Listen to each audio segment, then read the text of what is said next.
예, 바울의 여정을 따라가고 있고요. 또 바울의 여정이지만 그러나 바울이 겪었던 많은 사건들, 또 그 사건들과 함께 있었던 그 장소들을 우리가 지금 따라가고 있습니다. 그래서 바울의 그 삶의 여정을 우리가 따라가면서도 장소를 중심으로 우리가 가고 있는데요. 지난 시간에 우리가 예루살렘에 대해서 함께 살펴보았습니다. 우리가 지난 시간에 살펴보았던 예루살렘은 같은 장소 예루살렘이기는 하지만 예수님께서 순환당하시고 하셨던 그 예루살렘의 의미보다는 바울 사도가 경험했을 그 예루살렘을 우리가 함께 좀 살펴보았는데, 예루살렘에 가지 않으려고 하는 그런 마음이 사실은 없지는 않았습니다. 사도 바울이 많은 사람들이, 또 하나님의 영을 받은 사람들이 가이사랴를 통해서 예루살렘으로 들어가는 사이에 많은 사람들이 예루살렘으로 가지 말라라고 하는 그런 이야기를 하는 것을 들었고, 특별히 가이사랴에 들렸을 때, 그 마지막 지점이었는데요, 가이사랴에 들렸을 때 아가보라고 하는 선지자가 스스로 그 바울의 그 띠를 가져다가 그 자기 수족에다 묶고는 이렇게 될 것이다, 이렇게 잡혀갈 것이다 라고 하는 그런 이야기를 하죠. 그럼에도 불구하고 예수님의 이름으로 내가 결박당할 뿐만 아니라 예루살렘에서 죽을 것도 각오가 되어 있다 라고 말하면서 이제 예루살렘으로 갈 것을 결단했던 자리, 그 장소가 바로 가이사랴였습니다. 그러니까 가이사랴를 통해서 예루살렘으로 들어갔고, 또 그럴 수밖에 없었던 것은 가이사랴는 항구 도시이죠. 또 그리고 또 그것을 내려와서 예루살렘으로 이제 가게 되는 곳인데, 가장 그 당시로서는 번창했던 도시이기도 합니다. 그래서 그것으로 이제 내려가서 이제 예루살렘으로 가게 되었습니다. 자, 그 예루살렘으로 갔다가 그만 어떻게 됐습니까? 그곳에서 그 율법을 지키는 모습을 좀 보여달라라고 하는 야고보의 그 또 부탁을 받아들여서 또 정결 예식을 거행하는 나시린 정결 예식을 거행하는 사람들에게 비용을 대고, 또 그 정결 예식에 함께 참여하고, 그렇게 함으로써 바울이 율법을 지키는 것에 대해서 그것을 반대하거나 그것을 폐하는 것이 아니다라고 하는 사실을 보여준 그런 것을 통해서 예루살렘 교회와 또 안디옥 교회 사이에, 이방인 교회 사이에 화합을 이루고 평화를 이루면서 하나됨을, 일치됨을 이끌어 가려고 했던 바울의 노력을 우리가 보았습니다.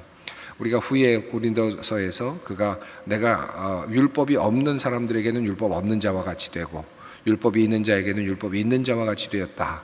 그렇게 하는 이유는 내가 약한 자를 얻기 위함이다, 한 사람이라도 얻기 위함이다 라고 하는 그런 말씀을 했는데, 그와 같은 각오를 가지고 예루살렘 교회와 이방인 교회 사이에 하나의 가교 역할을 하기 위해서, 그 역할을 감당하기 위해서 예루살렘으로 내려갔던 바울. 그런데 결국 뜻하지 않은 그런 그 소요 사태가 일어나면서 성전 안에 이방인이 들어갔다, 그것을 바울이 데리고 들어갔다라고 하는 헛소문이 퍼지면서 이제 잡히게 되는 그런 일이 일어났습니다. 소요가 일어나면서 바울이 돌에 맞아 죽을 수 있는 그런 상황 속에서 로마 군대가 이제 그 진입을 하고 로마 군대가 간섭을 하면서 바울을 이제 그 예루살렘에 있는 유대인들과 격리를 시키게 되죠. 그리고 나서 가까스로 이 재판을 받는다라고 하는 그런 의미를 달아서 가이사랴로 이제 보내게 됩니다. 가이사랴로까지는 군대가 호위하듯이 그렇게 바울을 데리고 갑니다. 그러니까 어찌 보면 죄수의 신분처럼 그렇게 재판을 받아야 되는 상황처럼 되어서 가이사랴로 가게 되는 겁니다. 가이사랴로 갈 때에는 당신이 가면, 바울이 그곳으로 가면 이렇게 묶이게 될 것이다 라고 하는 예언을 가이사랴에서 듣는데, 이제 예루살렘으로 내려갔다가 가이사랴로 다시 올라갈 때는 묶인 채로, 쉽게 말하면 이제 죄수의 신분이 되는 상태에서, 물론 죄수까지는 되진 않았습니다만은 재판을 받아야 되는 상황에서 묶인 상태에서 가이사랴로 올라가게 되는 그런 이제 그 상황입니다. 자, 이 가이사랴로 올라가는 장면, 그리고 거기서 또 어떤 일이 있었는지, 그리고 가이사랴는 또 어떤 동네인지, 어떤 지역인지를 한번 살펴보겠습니다.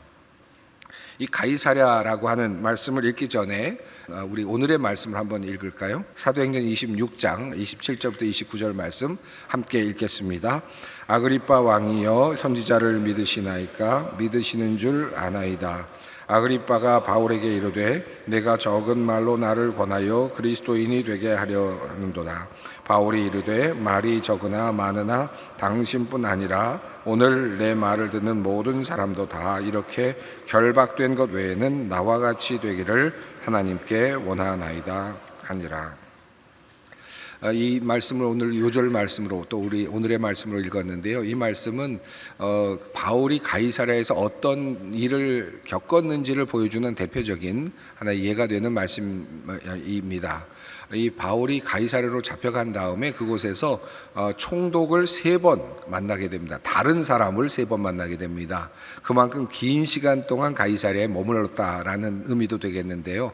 처음에 가서 단순하게 재판을 받을 줄 알았던 그것이 상당한 시간을 이제 걸리게 되면서 총독을 3번이나 이렇게 만나게 되는 그런 지도자를 3번 만나면서 재판을 받게 되는 과정 속에서 하나님에 대하여 변증하는 기회가 또 3번 이상 있게 됩니다. 이제 그것이 가이사랴에서의 바울의 어떤 시간이었다고 할 수 있겠습니다. 자, 그러면 가이사랴라고 하는 이곳은 어떤 곳인가? 이 가이사랴라는 곳을 한번 보겠습니다. 한번 지도를 보시겠습니다. 이 예루살렘이라고 하는 곳이 있고요. 요빠로 내려가서 요빠에서 이제 그 가장 가까운 예루살렘에서 어찌 보면 가장 가까운 항구가 요빠입니다. 그래서 요빠에서 쭉 위로 올라가면 가이사랴라고 하는 곳이 있는데 한 50km 정도 올라가는 거리에 있습니다. 요빠는 물론 도시이고 거기도 또 항구가 있지만 가이사랴는 그보다는 훨씬 더 당시에 컸던 그런 항구가 있었던 것이고 가장 번창했던 곳이라고 할 수 있겠습니다. 이것은 그냥 신도시라고 할 수 있는데요. 가이사랴라는 도시를 이 헤롯 왕이 새롭게 만든 것이라고 할 수 있습니다. 그러니까 로마와의 활발한 교역을 위해서 그 유대 지역에 12년 동안의 긴 어떤 공사 기간을 거쳐서 도시를 하나 만들었는데 그것이 가이사랴라고 하는 것입니다. 이 헤롯이 이것을 만들면서 당시 세상에서 가장 현대적인 항구로 만든다라는 그런 야심을 가지고 만들었던 항구가 바로 이 가이사랴라고 하는 곳이죠. 이 가이사랴라고 하는 것을 한번 사진을 보시면요, 지금도 그 유적이 이렇게 발견이 되는데 항구의 그 물 위에서 이렇게 찍으면 당시의 그 항구의 모습이 그 안에 고스란히 지금 물 속에 잠겨 있는 것을 볼 수 있습니다. 그래서 그 항구가 얼마나 컸는지를 이미 볼 수 있는데 많은 것들이 다 사라졌는데도 불구하고 또 무너지고 바뀌었는데도 불구하고 아직도 그 흔적이 거대하게 남아있는 항구라고 할 수 있겠습니다. 다른 그림 역시 좀 더 가까이 보시면 그 안에 어떤 그 구조물들이 안에 있었는지 이제 물이 들어와서 지금 그것이 잠식이 됐습니다만은 과거의 그 항구의 큰 모습을 우리가 알 수 있습니다. 이 헤롯은 유대 왕으로서 가이사랴 로마의 황제, 그러니까 가이사 아우구스투스죠. 가이사 아우구스투스를 존경한다라고 하는 의미로 신도시를 건설하면서 신도시의 이름을 가이사랴라고 하는 그런 이름을 붙였습니다. 뭐 예수님 뭐 옛날에 우리 목사님들께서 이렇게 이북 사투리 뭐 이렇게 인용하시면서 예수님도 게를 드셨느냐 뭐 이런 얘기 하시면서 예수님도 게를 드셨다, 가이사랴로 가셨다 그러면서 가이사랴라는 가이라는 말이 이북말로 게라고 그렇게 하면서 게 사러 가셨다 뭐 이렇게 옛날에 목사님들이 이렇게 뭐랄까요 농담도 하시고 그렇게 하셨던 생각이 나는데, 가이사랴라고 하는 지역은 그 시저, 그러니까 카이사르라고 하는 이름으로 불려지는 당시 왕을 기념하는 그런 이제 그 도시가 되었습니다. 그리고 이 도시는 그 이후에 유대 지역을 통치하는 그런 수도 역할을 합니다. 그러니까 행정 수도의 역할을 했던 곳입니다. 지금 예루살렘이 지금 행정 수도가 아니라 지금 그 이스라엘의 행정 수도가 어디였죠? 그 뭐죠? 텔아비브죠. 텔아비브에 있었는데 원래 예루살렘을 하고 싶었지만 여러 가지 여론 때문에 텔아비브를 이제 수도로 하지 않았어요. 이런 것처럼 이제 그런데 지금 이제 예루살렘으로 트럼프 대통령 때 뭐 이렇게 한다 이런 얘기가 있었는데 어쨌든 간에 그런 것처럼 지금 예루살렘은 종교적인 도시고요. 그 지역을 통치하는 도시가 있었는데 그게 바로 가이사랴라고 하는 도시였습니다. 어느 정도 기간 동안 이 가이사랴가 행정 수도 역할을 했냐면 500년을 했습니다. 그러니까 어마어마한 시간이죠. 그러니까 우리나라의 서울과 같은 또 평양과 같은 그런 역할을 했다라고 볼 수 있습니다. 그보다 더 긴 시간 동안 그 지역을 통치하는 행정 수도의 역할을 했다라고 합니다. 그래서 그곳에서 발견된 유적 중에 본디오 빌라도라고 하는 이름도 그 어떤 비문 속에 발견이 됩니다. 그러니까 여기에 그 지역을 다녀갔던 총독들, 그러니까 그 지역의 어떤 지도자들이죠. 그러니까 그곳을 다스렸던 사람들의 이름들이 여기저기서 발견이 되는데 본디오 빌라도라는 이름도 비문으로 발견이 된 곳도 이 가이사랴라고 하는 곳입니다. 근데 가이사랴라는 말을 할 때 우리가 혼란스러울 수 있는데요. 이 가이사랴라는 이름은 한 곳의 이름이 아니라 여러 곳의 이름입니다.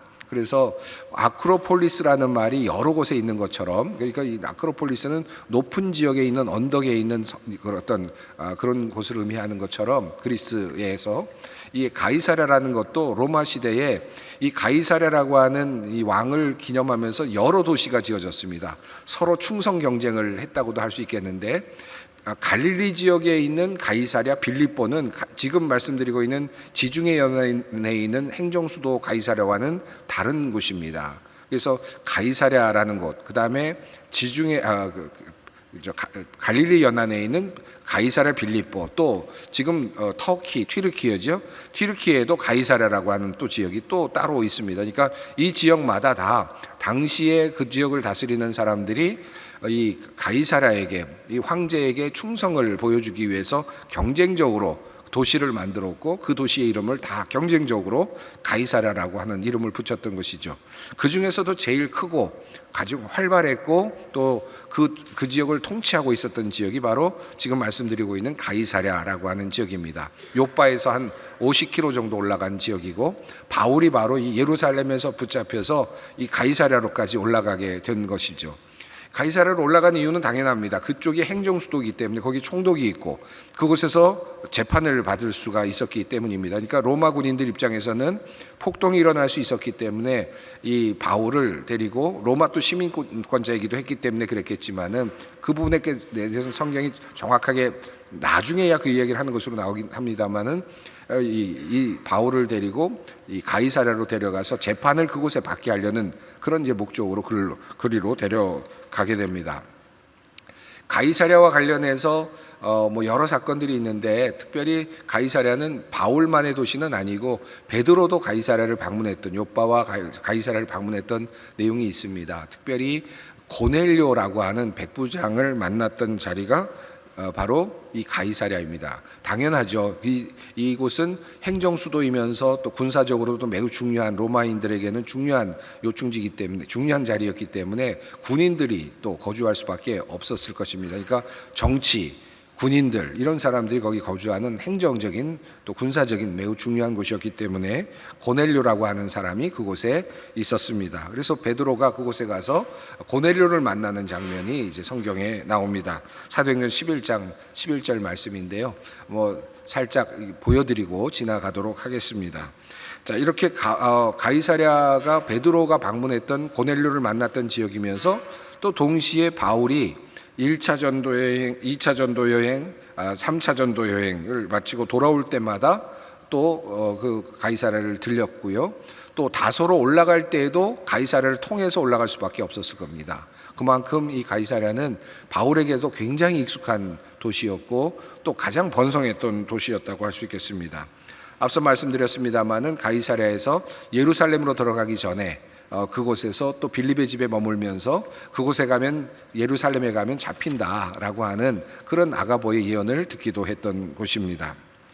자, 바울이 가이사랴에 수감된 때가 어느 때로 보느냐 하면 대략 역사가들이 또 성서학자들은 AD 57년경으로 그렇게 이해를 하고 있습니다. 57년 정도인데요. 이 가이사랴에 갔을 때, 이렇게 들어갔을 때 여기서 잠깐 가서 그곳에서 재판을 받고 풀려날 줄로 알았을 것 같은데 그 성령을 통한 예언이 결코 그렇게 쉬운 예언은 아니었던 것 같습니다. 가이사랴에 들어가서 장장 2년 동안을 그곳에 갇혀 있는 상황이 됩니다. 그러니까 왜 이렇게 갇혀 있어야 되는지 알 수 없을 만큼 갇히게 되는데, 그곳에서 그 대신 세 사람의 총독을 만나게 되고 그 앞에서 그리스도를 증언하는 변증을 또한 하게 됩니다. 총독 벨리스, 그리고 베스도, 그리고 아그리파 2세까지 이렇게 이제 만나게 되는 것입니다. 한 2년 정도의 시간 동안을 그는 그곳에서 미결수이죠. 그러니까 나름의 그 자유는 있었지만 또 나름대로 어떤 죄를 또 받을 수 있는, 그래서 어디를 벗어날 수 없는 상태로 그곳에서 2년 정도를 머무르게 됩니다. 이 도시, 이 가이사랴의 어떤 그 지정적인 어떤 모습을 한번 지도를 통해서 한번 보겠는데요. 한번 보여주시기 바랍니다. 예, 전에 우리가 한번 봤던 그런 그 하나의 단면도인데 지중해가 있죠. 왼쪽에 지중해 바로 붙어 있는 곳이 바로 가이사랴입니다. 그러니까 지중해를 끼고 있는 도시가 가이사랴고요.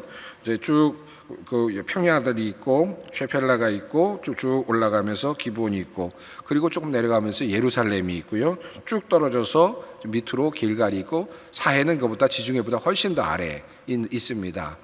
지중해를 끼고 있는 이 가이사랴를 여러분이 기억하실 필요가 있겠습니다.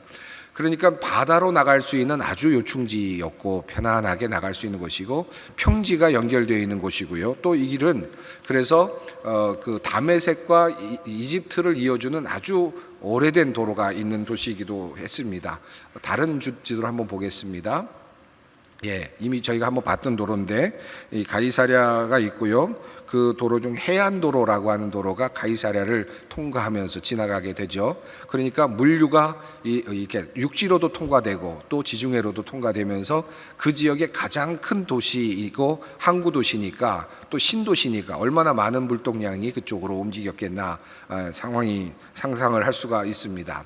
이 사도행전에서는 이 가이사랴를 그래서 이방적인 도시, 상업적인 도시, 정치적인 도시로 이방 세계를 상징하는 그런 의미로 이야기하고, 예루살렘을 종교적인 도시로 또 하나님의 어떤 그 세계로 이렇게 둘로 좀 양분해서 보려고 하는 그런 경향도 있습니다. 엄청난 도시가 만들어졌기 때문에 물도 이제 그 도로 끌어들여오게 되는데, 갈멜산에서부터 시작해서 물을 끌어다가 이 가이사랴로 물을 이제 끌어들여서 물을 공급하게 되는데, 신도시에 물이 많이 필요하니까 물을 가져오는데요. 도수교, 이렇게 물을 가져오는 터널을 뚫고 또 이렇게 도수교를 만들어서 물이 일정하게 내려와서 공급될 수 있도록 만든 도수교가 있고요. 또 대전차, 이 도수교의 지금 사진입니다. 웅장한 도수교의 모습을 볼 수 있고, 가이사랴에 가면 이런 모습을 보실 수가 있습니다. 또 그리고 나서 또 거기에 로마인들이 살았고 또 총독이 통치를 했기 때문에 로마에서 일어나는 것과 비슷한 그런 일들도 꽤 많이 그곳에서 할 수 있도록 배려가 되었습니다. 대전차, 그 대전차 경기장도 있고요. 그리고 또 가이사랴의 큰 원형 경기장도 만들어서 또 로마의 어떤 문화를 느낄 수 있는 그런 도시로 만들었던 것을 볼 수가 있습니다. 로마의 군인들이 당연히 그곳에 많이 살았고 또 관리들도 많이 살았고 상인들도 그곳에 많이 살았습니다. 아주 번창했던 그런 도시라고 할 수 있겠습니다. 자, 그러면 이곳에서 바울은 어떤 그 경험을 하게 됩니까? 이제 마지막 그가 로마로 잡혀가기 전까지 그가 있었던 그곳에서의 경험을 우리가 조금 살펴보겠습니다. 바울이 이제 도착한 직후에 그 예루살렘에서 로마의 총독 마르쿠스 안토니오 펠릭스라고 하는, 벨릭스라고 불리는, 성경에 불리는 그런 사람이 이제 총독으로 있었을 때입니다. 그러니까 바울이 도착했을 때 벨릭스 총독이 그곳에 치리를 하고 있었는데, 이제 로마 군인들이 바울을 데리고 호송해서 가이사랴까지 가니까 그 바울을 고발하기 위해서 예루살렘에서 대제사장 아나니아가 그리고 또 함께 오는 파견단이 함께 옵니다. 그래서 바울을 이제 정죄하기 위해서 유대인으로서 바울을 정죄하려고 어떻게든지 죄를 씌워서 그를 어떻게든지 이제 뭐 죽이든지 어떻게 한 방법으로 사내들인을 대표해서 유대인들을 대표해서 이제 총독에게 와서 바울의 죄를 이제 이야기하려고 하죠. 성경이 그 내용들을 전하고 있는데 처음에는 벨릭스에게 아주 아첨하는 듯한 말을 하고 그리고 나서는 바울에 대해서는 아주 험한 그런 이야기를 합니다. 여러분 그 성경을 한번 보겠는데요. 사도행전 24장에 있는 말씀을 우리 PPT로 한번 볼까요? 한번 같이 읽어보겠습니다. 우리가 보니 이 사람은 전염병 같은 자라 천하에 흩어진 유대인을 다 소욕하게 하는 자요 나사렛 이단의 우두머리라. 그가 또 성전을 더럽게 하려 함으로 우리가 잡아싸우니. 여기 보면 전염병 같은 자, 천하에 흩어진 유대인들을 다 소욕해 하는 자, 나사렛의 이단의 우두머리라는 이름으로 이제 그를 이제 바울을 정죄하려고 하였습니다. 그 전에도 예루살렘에서도 또 비슷한 그런 정죄하는 그런 일이 있었고 소요가 일어났었는데 그것은 사도행전 21장에 나오는 내용인데요. 화면으로 잠깐만 비춰드리도록 하겠습니다. 21장 27절로 28절에 바울이 예루살렘에 있을 때 그들이 또 어떻게 정죄했는지에 대한 내용입니다. 이제 벨릭스 앞에서 이제 이 사내들인을 대표한 이 대표단 또 대제사장 아나니아와 같은 사람들은 이제 바울이 로마의 어떤 반역자다라는 것을 좀 더 주지시키면서 그를 정죄를 받도록 하려고 하는 노력을 기울이게 됩니다. 자, 그런데 이 벨릭스는 바울이 도착을 했는데 바울을 보낸 천부장, 그러니까 예루살렘에 있는 천부장 글라우디오 루시아가 도착할 때까지 내가 판결하지 못한다 라고 이야기를 하면서 고소를 그 당사자, 그러니까 그 상황을 잘 알고 있는 천부장이 오기 전까지는 내가 재판을 미룬다 라고 하면서 재판을 미룹니다. 자, 이렇게 미루기 시작한 시간이 2년이 이제 가게 되는 겁니다. 왜 그가 미뤘는가 라고 하는 것이 성경에 일부 나오고 추측이 가능한데요. 이 벨릭스에게는 유대인 아내가 있었습니다. 유대인 아내가 이제 이름이 두루실라라고 하는 이름인데요. 유대인 아내와 함께 바울이 말하고 있는 기독교 신앙에 대해서 또 유대인 신앙에 대해서도 잘 알고 있었을 뿐만 아니라 바울이 무엇을 주장하는지도 아마 벨릭스는 아내를 통해서 어느 정도 알고 있었던 것 같습니다.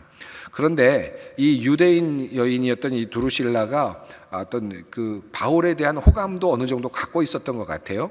그래서 바울이 잡힌 다음에 함께 이 바울을 찾아가서 종종 이야기를 나누는 그런 모습을 봅니다. 또 바울을 불러서 이야기를 나누는 모습을 보게 되는데요. 그래서 벨릭스와 바울이 자주 만났던 것을 우리가 보게 됩니다. 그래서 나름대로 뭔가 좀 더 뭔가 도와주려고 하는 듯한 그런 느낌을 갖지만 또 그런 과정 속에서 바울은 벨릭스에게 복음을 전할 기회를 얻게 됩니다. 그래서 복음을 전할 수 있는 그런 시간을 갖게 되었지만 그러나 벨릭스는 그 도를 믿지도 않았을 뿐만 아니라 알려고만 했고 그저 들으려고만 했지 더 이상의 어떤 복음의 진전은 일어나지 않았고 그리고 벨릭스는 그렇게 하면서 계속 시간을 끌었는데 아마 바울에게서 뭔가를 받으려고 하는 그와 같은 뇌물을 받으려고 했던 어떤 그런 의도가 있지 않았을까라고 그렇게 추측을 합니다. 이것은 성경도 그렇게 적고 있는 거죠. 그래서 여러분 지금 화면에 보일 텐데요. 맨 마지막 26절만 한번 읽어보겠습니다. 동시에 또 바울에게서 돈을 받을까 바라는 거로 더 자주 불러 같이 이야기하더라. 그러니까 뇌물을 받겠다라고 하는 의도를 가지고 계속해서 시간을 끌면서 벨릭스는 자꾸 말을 듣기도 하고 자꾸 만나기를 했다. 그러니까 복음을 들으려고 만난 건 아니고 그러나 바울은 어쨌든 그런 상황 속에서도 복음을 전하려고 노력을 한 것을 볼 수 있습니다. 왜 뇌물을 받으려고 했을까? 바울에게 무슨 돈이 있다고 생각을 했다는 거 아니겠어요?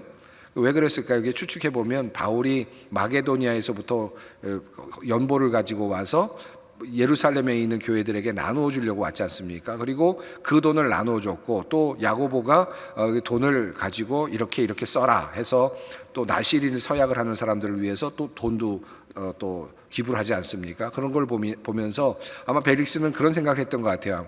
이 바울은 돈을 갖고 있다라고 그렇게 생각을 했던 것 같습니다. 그래서 뭔가 받으려고 계속해서 노력을 했던 것 같은데, 바울은 그에게 어떤 돈을 주거나 어떤 뇌물을 준 게 아니라 복음을 계속해서 전하고 있습니다. 그러다 보니까 계속해서 차일피일 미루어지게 되었습니다. 자, 그런데 갑자기 벨릭스가 이제 로마로 소환이 됩니다.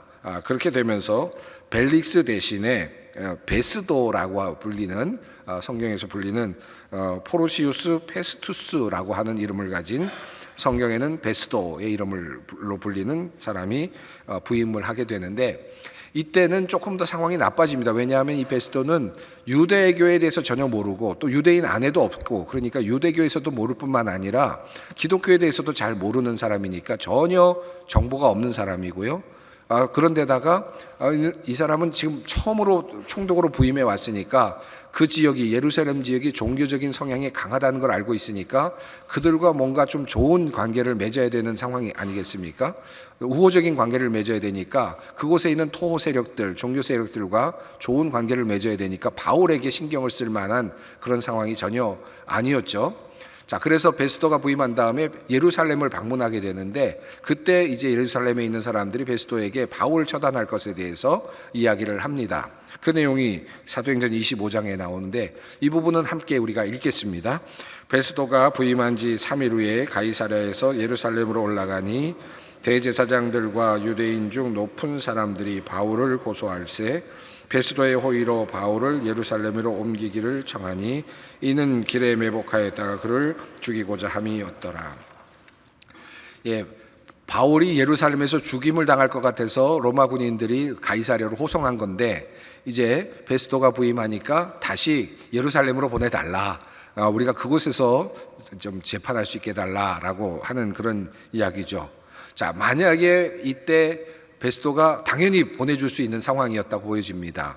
재판하기보다는 이 예루살렘 사람들과의 어떤 우호적인 관계를 위해서 내줄 수도 있는 위험성을 느꼈기 때문에 바울은 여기에서 하나의 결단을 합니다. 예루살렘으로 내려가지 않게 하기 위한 하나의 결단을 하는데, 내가 로마 시민권이 있다, 그때에서 정확하게 이제 드러나죠. 그리고 그것을 자신이 하나의 조건으로 내셉니다. 하나의 자신의 어떤 권한으로 내세우면서 가이사랴에게 내가 항소를 한다. 다시 말하면 로마에 가서 내가 로마 시민으로서 재판을 받겠다라고 하는 아주 강한 결단을 하게 됩니다. 죽을 수도 있는 위기에서 그는 로마로 가겠다라고 하는 결단을 하게 되는 것입니다. 그래서 베스도는 이제 로마로 네가 가겠다고, 네가 로마인이라고 하니까 가이사에게 항소를 했으니까 너는 가이사에 가서 재판을 받는다라고 이렇게 이제 선언을 합니다. 이제 그가 그렇게 해서 로마로 가게 된 것입니다. 왜 그가 이런 결단을 했을까? 몇 가지 이유가 있는데요. 첫 번째 이유는 그가 사실은 로마로 가고 싶어 했습니다. 처음부터. 그러니까 언젠가는 로마로 가야 되겠다라는 마음의 생각이 있었거든요. 그래서 예루살렘에 왔다가 일을 다 한 다음에는 로마로 가고, 그리고 언젠가 서바나로 가겠다라고 하는 계획이 있었단 말이죠. 이건 그의 어떤 전도의 계획이 있었던 것입니다. 그 내용이 사도행전 19장에 나오는데, 이 내용을 보면 그가 로마도 언젠간 가겠다라는 생각을 했는데, 이제 그가 이렇게 되면 죽을 수도 있는 위기니까 내가 언젠간 로마로 가기려고 했으니까 로마를 가야 되겠다. 그러나 잡힌 몸이라도, 나는 죄수의 몸이라도 가겠다. 만약에 그곳에 가면 혹시 그곳에서 또 자유의 몸이 되고 재판을 잘 받아서 무죄가 되면 내가 로마에서 내가 자연스럽게 그 복음을 전할 수 있을 것이다. 아마 그런 기회도 가졌을 것입니다. 이미 그 고린도 지역에서 그런 판정을 이미 받은 적이 있지 않습니까? 그래서 그런 판정을 받았던 것을 생각하면서 그렇게 이제 이야기를 하는 거죠. 그런데 그때 그것과 관련돼서 이제 아그리빠가 그 상황을 보면서 이렇게 표현을 합니다. 그 사도행전 26장인데요. 이 부분 한번 읽어보겠습니다. 왕과 총독과 버니게와 그 함께 앉은 사람들이 다 일어나서 물러가 서로 말하되 이 사람은 사형이나 결박을 당할 만한 행위가 없다 하더라. 이에 아그리빠가 베스도에게 이르되 이 사람이 만일 가이사에게 상소하지 아니하였더라면 석방될 수 있을 뻔하였다 하니라. 자, 그래서 이 베스도가 석방을 시킬 수도 있었을 텐데 하는 그런 아쉬움도 있지만, 그러나 바울은 그럼에도 불구하고 로마로 가겠다. 이제 그러면서 로마로 끌려가게 되고요. 또 그곳에서 또 이제 재판을 받게 됩니다. 또 다른 이유가 하나 있는데, 바울이 항소했던 또 다른 하나 이유를 생각한다면, 바울은 그 당시에 그 치리자였던 왕이었던 가이사였던 네로가 황제가 그때 54년부터 68년까지 이제 네로 황제가 즉위한 상태였는데, 처음에 한 5년 동안 네로에 대한 소문이 나쁘지 않았습니다. 좋았습니다. 아주 좋은 그런 왕으로 평가를 받고 있었기 때문에, 그가 잡혔을 때가 57년이거든요. 57년이고 그가 로마로 이제 호송되려고 2년 동안의 그 가이사랴에 있다 갔을 때는 59년입니다. 그런데 59년까지 네로는 굉장히 좋은 왕으로 평가를 받고 있었는데, 그랬던 이유는 그 네로의 어머니가, 그 네로가 16살 때 왕위에 올라가게 되는데요.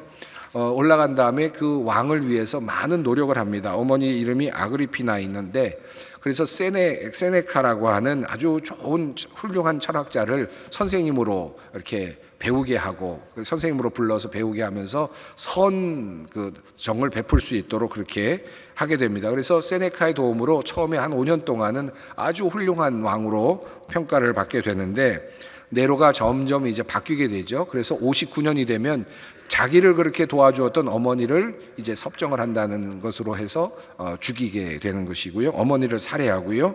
그리고는 이제 세네카, 선생님이었던 세네카와도 결별을 하게 되는데, 세네카가 그것 때문에 많이 고민을 하다가 결과적으로는 세네카가 네로를 떠납니다. 그래서 62년경에 이제 세네카가 은퇴를 결심하고 64년에는 아예 왕 쪽으로 가지를 않는데, 65년에 또 세네카를 반역 혐의로 해서 세네카와 가문들을 다 죽이는 그런 일이 일어납니다. 그러니까 그때부터는 완전히 이제 그냥 내리막을 겪고 폭군이 되는 과정이거든요.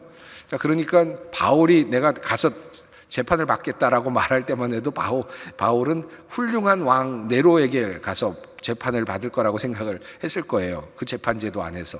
그런데 그 상황이 계속 바뀌고 있는 아주 큰 이제 그런 상황의 변화가 일어나는 그런 상황이었습니다.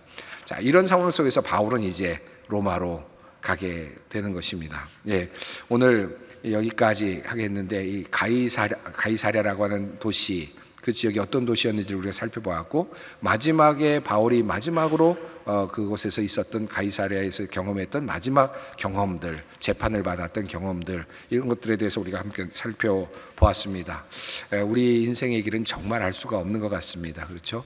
그리고 또 그럼에도 불구하고 사도 바울은 끝까지 복음을 전하는 일, 그리고 끝까지 어쨌든 바울은 그렇게 얘기하죠. 내가 여기 사는 것보다 내가 죽는 것이 낫다. 그리고 내가 여기 육신을 입고 있는 것보다 하나님의 나라로 가는 게 훨씬 낫다. 그러나 내가 아직 할 일이 남았다. 라고 그렇게 고백하는 것처럼, 사도 바울은 이 가이사랴에서도 계속 재판을 받고는 있지만 끊임없이 복음을 전할 마음을 버리지 않고 있습니다. 그리고 로마도 가서 보아야 하겠다. 로마에서도 내가 복음을 전할 것이라는 그런 꿈을 여전히 가지고 있습니다.